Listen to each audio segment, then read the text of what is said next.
ఈ ఎన్నికల్లో ఎన్డీఏ కూటమిని ఓడించి వైఎస్ఆర్ కాంగ్రెస్ పార్టీ అభ్యర్థులను గెలిపించాలని మాదిగ కార్పొరేషన్ చైర్మన్ కుమ్మూరి కనకారావు పిలుపునిచ్చారు. మందకృష్ణ మాదిగ వర్గీకరణను అడ్డుపెట్టుకుని మాదిగలను తెలుగుదేశం పార్టీ అధినేత చంద్రబాబు వద్ద తాకట్టు పెట్టాడని, ఈ విషయాన్ని సంఘీయులందరూ గ్రహించాలని పిలుపునిచ్చారు. రాజమండ్రి ప్రెస్ క్లబ్లో సోమవారం జరిగిన మీడియా సమావేశంలో ఆయన మాట్లాడుతూ ఎన్నికలు నిజానికి అబద్ధానికి మధ్య యుద్ధమని వ్యాఖ్యానించారు.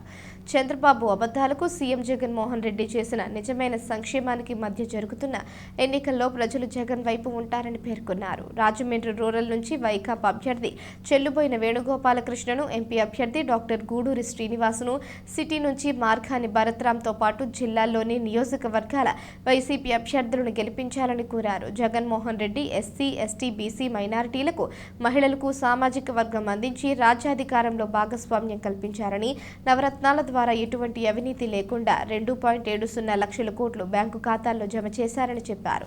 జగన్ పాలనలో దళితులు, బీసీలు, మహిళలకు పెద్దపీట వేస్తారని, మంత్రివర్గంలో ఎస్సీ, బీసీలకు సముచిత స్థానం కల్పించారని పేర్కొన్నారు. చంద్రబాబు పాలనలో కనీసం మంత్రివర్గంలో స్థానం కల్పించలేదని విమర్శించారు. వైఎస్ఆర్ కాంగ్రెస్ పార్టీ రాష్ట్ర ప్రధాన కార్యదర్శి పెరికే వరప్రసాద్, లీడ్ క్యాబ్ రాష్ట్ర డైరెక్టర్ తగరం Suresh Babu, YCP legal cell జిల్లా కార్యదర్శి చింతపర్తి రాంబాబు, పలివెల జనార్దన్, తాతిపూడి రాజేష్, వైసీపీ నాయకులు పసలపూడి శ్రీనివాస్, మాజీ కార్పొరేటర్ ఈతకోట బాపన సుధారాణి, జగ్లర్ వెంట్రపాటి సురేష్, చింతపర్తి విజయ్, మహేష్, చంద్రయ్య తదితరులు పాల్గొన్నారు.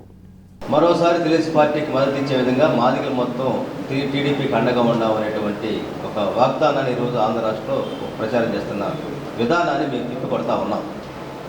30 సంవత్సరాల పైగా ఎంఆర్పిఎస్ ఉద్యమాన్ని కేవలం వర్గీకరణ చుట్టే తిప్పుతూ వర్గీకరణ దగ్గర జరగకుండా కావడంలో ప్రధానంగా చంద్రబాబు నాయుడు, బీజేపీ, కృష్ణమాదిగ కారణం అని చెప్పి తెలియజేస్తా ఉన్నాం.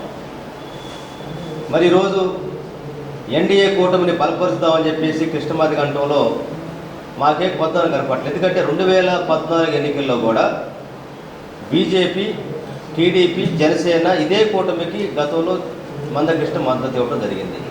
కానీ 14 నుంచి 19 వరకు ఎన్నికల్లో అధికారంలో ఉన్నటువంటి చంద్రబాబు నాయుడు ఏ రోజు వర్గీకరణ చేయలేదు.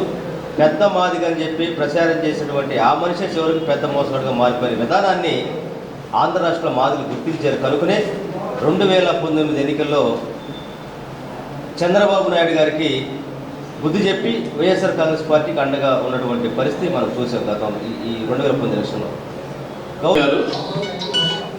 అగ్రవర్ణాలకి 10% రిజర్వేషన్ ఇచ్చారు.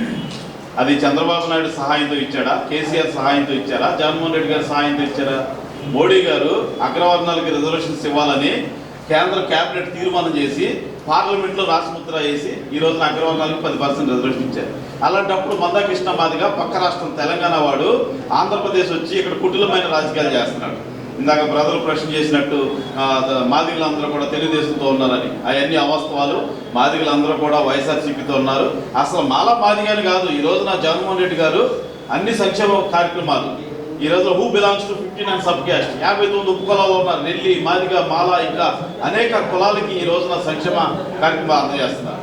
ఆ రకంగా జగన్మోహన్ రెడ్డి గారు చేసే అభివృద్ధి కార్యక్రమాలని చంద్రబాబు నాయుడు జీర్ణించుకోలేక ఈ రకమైన ఎత్తుగడలు వేస్తున్నాడు, కుట్రలు చేస్తున్నాడు.